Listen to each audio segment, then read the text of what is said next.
বাংলাদেশে গুম খুনের জন্য যদি একজন মানুষেরও বিচার করতে হয় সেটা হবে জিয়াউল হাসান। গুম খুনের যে মহাকাব্যিক যাত্রা শুরু করেছিল বিগত সরকারের আমলে, সবচাইতে নিষ্ঠুরতম, সবচাইতে কুখ্যাত ব্যক্তি হচ্ছে জিয়াউল হাসান। আজকে গুমের এবং গুমপূর্বক হত্যা করার যে মামলা, এইটা প্রথম মামলা এবং এই মামলায় একমাত্র আসামি হচ্ছেন জিয়াউল হাসান, যাকে বাংলাদেশে 2009 থেকে 2025 পর্যন্ত বাংলাদেশে যে এক্সট্রা জুডিশিয়াল কিলিং এবং এই যে গুম করে নিয়ে মানুষকে চিরদিনের জন্য নিখোঁজ করে দেয়া, এই কাজের মাস্টার মাইন্ড, মহাকাব্যিক নায়ক হচ্ছে জিয়াউল হাসান, যার বিরুদ্ধে শত শত মানুষকে গুম করার এবং গুম করে হত্যা করে বিভিন্ন নদী নালা খাল বিল সুন্দরবন বিভিন্ন জায়গায় তাদের ডেড বডিকে ফেলে দেওয়ার অভিযোগ তার বিরুদ্ধে রয়েছে। তদন্ত তাদের বিরুদ্ধে অভিযোগের সত্যতা প্রমাণ পাওয়া গেছে। আজকে তার বিরুদ্ধে যে মহাকাব্যিক যে অভিযোগ, তার একটা এপিসোডের ব্যাপারে আন্তর্জাতিক অপরাধ ট্রাইব্যুনালের তদন্ত সংস্থা তদন্তপূর্বক অভিযোগপত্র জমা দিয়েছিলেন। সেটার ভিত্তিতে একটা ফর্মাল চার্জ আমরা দাখিল করেছিলাম। আজকে তার বিরুদ্ধে আনুষ্ঠানিক অভিযোগ গঠনের শুনানি অনুষ্ঠিত হয়েছে। সেখানে আমরা বলেছি যে তিনটা কাউন্টে 100 জনেরও বেশি মানুষকে তিনি গুম করে হত্যা করেছেন, নিজে উপস্থিত থেকেছেন, নিজ হাতে হত্যা করেছেন এবং অর্ডার দিয়ে তার অধীনস্থ সৈনিকদের দিয়ে এটা করিয়েছেন।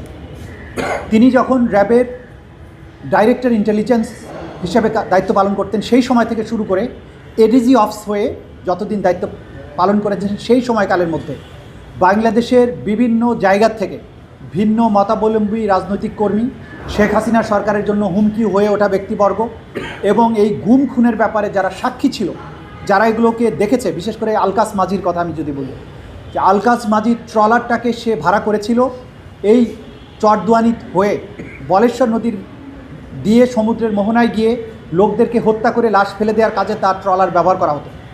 এই যে দিনের পর দিন তাকে নিয়ে গিয়ে যে লোকদেরকে হত্যা করা হয়েছে, এই বিষয়টা আলকাস মাঝিকে এত বেশি পীড়া দিয়েছিল যে এক পর্যায়ে সে অস্বাভাবিক আচরণ করতে শুরু করে। তখন তার পরিবারের সদস্যরা র্যাব 8 বরিশালে যে র্যাব 8 আছে তাদের কর্মকর্তাদের কাছে গিয়ে জানায় যে আমার স্বামীকে নিয়ে আপনারা আসলে কী করেছেন, যে সে এরকম অ্যাবনর্মাল আচরণ করছে কেন। তখন র্যাব 8-এর কর্মকর্তারা এটা জিয়াউল হাসানকে জানায় যে আলকাস তো এরকম আচরণ করছে। তখন বলছে ওকে ফিনিশ করে দাও। তার ভিত্তিতে তাকেও ধরে নিয়ে এসে ফিনিশ করা হয়। অর্থাৎ তার এই সমস্ত হত্যাকাণ্ডের ব্যাপারে যেগুলো সাক্ষী ছিল, প্রত্যক্ষদর্শী ছিল, তাদের মধ্যে কাউকে যদি সন্দেহ হতো যে সব ফাঁস করে দিতে পারে, তাকেও সে এলিমিনেট করেছে। এবং আমরা আজকে আদালতে 3টা কাউন্টের মধ্যে দেখিয়েছি যে র্যাব অফিস থেকে গোপন বন্দিশালায় বন্দি করে রাখা বন্দীদেরকে জিয়াউল হাসান বিভিন্ন সময়ে তার গাড়িতে তুলে নিয়ে গিয়ে যখন টঙ্গী হয়ে ভৈরব পর্যন্ত এই বাইপাস রাস্তার মধ্য দিয়ে একদিনে সেখানে আমরা 3 জনের সাক্ষ্য প্রমাণ পেয়েছি যে 3 জনকে তুলে নিয়ে গিয়ে একটার পর একটা হত্যা করে, গুলি করে হত্যা করে নালার মধ্যে, নদীর মধ্যে লাশগুলো ফেলে দেওয়া হয়। কিন্তু পরবর্তী সময়ে যেগুলো আরও পাওয়া যায় যে শীতলক্ষা নদীতে সে কয়েক শত মানুষকে গুলি করে হত্যা করে তাদের পেট কেটে নাড়ি ভুড়ি ফেলে দিয়ে ইট এবং সিমেন্টের বস্তা বেঁধে দিয়ে লাশ ফেলে দিয়েছে। শীতলক্ষাতে যখন 7 মার্ডারের পরে যখন এই লাশটা ভেসে উঠল, তখন তারা আতঙ্কিত হয়ে যায় যে ভবিষ্যতে এইরকম ভেসে ওঠা আরও লাশ বের হতে পারে। সেই আতঙ্কে তখন তারা স্থানটা পরিবর্তন করে। তখন এটা চলে যায় বড় নদীতে, অর্থাৎ বরিশালের বরগুনাতে চরদুয়ানি নামে একটা ঘাট আছে, সেখান থেকে খালের মধ্যে করে ট্রলারে করে লোকদেরকে নিয়ে বলেশ্বর নদীতে যাওয়া হতো প্রথমে, এবং বলেশ্বর নদীর থেকে জোয়ার ভাটার হিসাব করে সুন্দরবনের দিকে, মোহনার দিকে যাওয়া হতো।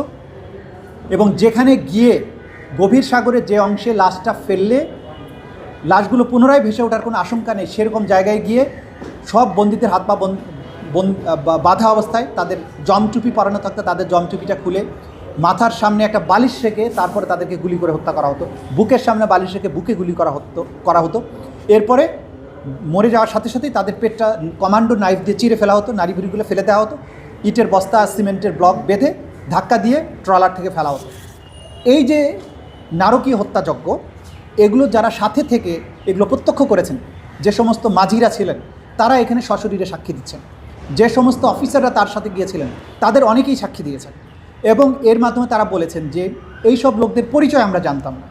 নিয়ে গেল 3টা লাশ ফেরত দিল, বাকি যে 7 জন যারা বিভিন্ন স্থান থেকে যাদেরকে গুম করা হয়েছিল তাদের অস্তিত্ব যাতে বোঝা না যায়, তাদেরকে গুলি করে তাদের লাশটা সাগরের মধ্যে ফেলে দেওয়া হয়। এই জন্য আমরা বলেছি যে এগুলো অজ্ঞাতনামা হলে অপরাধ হবে না তা কিন্তু নয়। সাক্ষীরা সবাই বলছে, যারা সাথে থেকে ধরেছে বন্দিকে, যারা রক্ত পরিষ্কার করেছে, তারা বলেছে যে এইরকম 10 জন লোককে ফেলা হয়েছে আজকে, কালকে 15 জন, কালকে 10 জন, কালকে 20 জন, 3 জন, 4 জন, এইভাবে শতাধিক মানুষকে হত্যা করে পেট চিরে লাশ ফেলে দেওয়ার চাক্ষুষ সাক্ষী আমাদের কাছে সাক্ষী দিয়েছেন, যাদের তথ্যের ভিত্তিতে এই ফরমাল চার্জটা দাখিল করা হয়েছে। এর বাইরে 5 শতাধিক ব্যক্তির হত্যাকাণ্ড সংক্রান্ত প্রত্যক্ষদর্শীর সাক্ষী আমাদের কাছে আছে, যেগুলোর আরও অন্যান্য এভিডেন্স কালেক্ট করার জন্য আলাদা তদন্ত চলমান আছে, যেগুলো খুব শীঘ্রই হয়তো দাখিল করা হবে। আমরা আদালতে বলেছি যে গুম খুনের যে মহাকাব্যিক যাত্রা শুরু করেছিল বিগত সরকারের আমলে, সবচাইতে নিষ্ঠুরতম, সবচাইতে কুখ্যাত ব্যক্তি হচ্ছে জিয়াউল হাসান, যার হাতে শত শত মানুষ এরকম গুম হয়েছে এবং নিহত হয়েছে, যার অকাট্য প্রমাণাদি প্রসিকিউশনের হাতে পৌঁছেছে। সুতরাং এইরকম নিষ্ঠুরতম খুনির বিচার এটা জাতির স্বার্থে, মানবতার স্বার্থে এটা করতে হবে, তা নাহলে মানবতা ভুল লুণ্ঠিত হবে। বাংলাদেশের এই বিচারের ব্যবস্থা এবং এই রাষ্ট্র ব্যবস্থার প্রতি মানুষের অনাস্থা চলে আসবে যদি এইরকম নিষ্ঠুরতম খুনির বিচার না হয়। বাংলাদেশে গুম খুনের জন্য যদি একজন মানুষেরও বিচার করতে হয়, সেটা হবে জিয়াউল হাসান। সুতরাং তার বিরুদ্ধে এই ধরনের সাক্ষ্য প্রমাণাদি আমরা হাজির করেছি। বিচার শুরুর জন্য আনুষ্ঠানিক অভিযোগ গঠনের শুনানি আমাদের পক্ষ থেকে যেটা করার কথা করা হয়েছে। আসামি পক্ষ একদিনের সময় পেয়েছেন, 8 তারিখে তাদের পক্ষে শুনানি অন্তে আদালত চার্জ গঠনের ব্যাপারে প্রয়োজনীয় আদেশ দেবেন। অভিযোগ যদি গঠন হয় তারপর থেকেই সাক্ষ্য গ্রহণ শুরু হবে এবং এই বিচার, বাংলাদেশে গুমের বিচার ইনশাল্লাহ হবে। যত ষড়যন্ত্র হোক, যত ধরনের পরিকল্পনা করা হোক, ইনশাল্লাহ এই সমস্ত মজলুম মানুষ যারা চিরদিনের জন্য হারিয়ে গেছেন, যাদের সন্তানেরা বাবার অপেক্ষায় আছে কিন্তু জানে না বাবা বেঁচে আছে না মরে গেছে, তারা শিশুর থেকে আজকে যৌবনে পৌঁছেছে, স্ত্রীরা বিধবা হয়েছেন কিন্তু নিশ্চিত হতে পারেননি যে তার স্বামী আদৌ মারা গিয়েছেন নাকি অন্য কোথাও বন্দী আছেন, মারা গিয়ে থাকলে কবে মারা গিয়েছেন, কোথায় তার কবর হয়েছে, আদৌ তার জানাজা হয়েছিল কিনা, যখন মারা হয় তখন তার কি শেষ কথা ছিল। এই যে অ্যাগনি, এই যে মানুষের বেদনা, এই বেদনার চির অবসান বাংলাদেশ থেকে হতে হবে।